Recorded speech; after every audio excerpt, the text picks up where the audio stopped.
7 ज़िलहिज्जा 317 हिजरी को बहरैन के हाकिम अबू ताहिर सुलेमान करामती ने मक्का मुअज़्ज़मा पर कब्ज़ा कर लिया।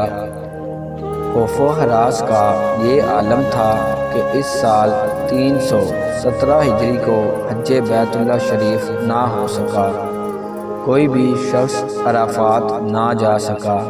इन्ना लिल्लाहि व इन्ना इलैहि राजिऊन। ये इस्लाम में पहला मौका था कि हज्ज बैतुल्लाह मौकूफ़ हो गया। इसी अबू ताहिर करामती ने हजरे अस्वद को खाना काबा से निकाला और अपने साथ बहरैन ले गया। फिर बनु अब्बास के खलीफा मुक़्तदर बिल्लाह ने अबू ताहिर करामती के साथ फ़ैसला किया और 30,000 दिनार